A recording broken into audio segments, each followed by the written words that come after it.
Skont il-Ministru tat-Turiżmu Clayton Bartolo bil-Panama Papers roħsu l-kontijiet u ddikjara dan waqt sessjoni oħra tal-Kumitat tal-Kontijiet Pubbliċi meta d-deputati nazzjonalisti Beppe Fenikadami, Kerel Aquilina u Ryan Kallus kienu qed jistaqsu lill-eks direttur tal-Electrogas Paul Apa Bologna. Fil-fatt, id-deputati nazzjonalisti kienu qed jistaqsu lil Apa Bologna jekk il-kumpaniji involuti fl-Electrogas kienu xħadu xi forma ta' azzjoni wara li ħarġu l-Panama Papers, kif ukoll jekk dawn affettwawhomx b'xi mod jew ħassewx li kellhom jieħdu xi azzjoni.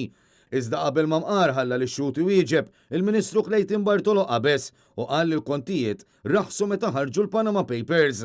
Tiftakar meta ħarġu l-Panama Papers?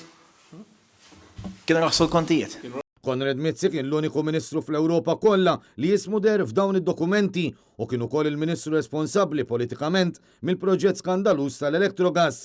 Wara li jagħmel aktar minn sija jwieġeb mistoqsijiet tad-deputati tal-Gvern, mistoqsi mid-deputati nazzjonalisti dwar jekk kienx diskuss il-fatt li Jorgen Fenek sar magħruf li hu sit 17 Black, l-eks direttur tal-Electrogas għażel li ma jwieġibx u baqa' jirrepeti biss li se juża dritt tas-silenzju.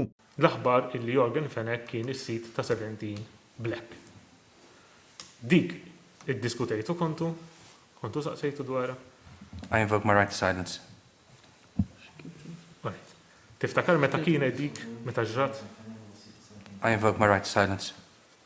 Tista' tgħid jekk meta ġrat inti kontx direttur tal-ġem? I invoke my right to silence.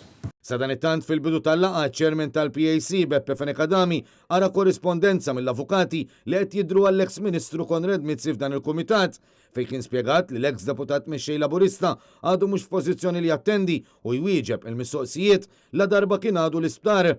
L-avukati kitbu li wara li joħroġ mill-isptar u se jkollu bżonn perjodu biex jirkupra saħħtu lura qabel ma jinformaw lill-Kumitat li jkun se jattendi.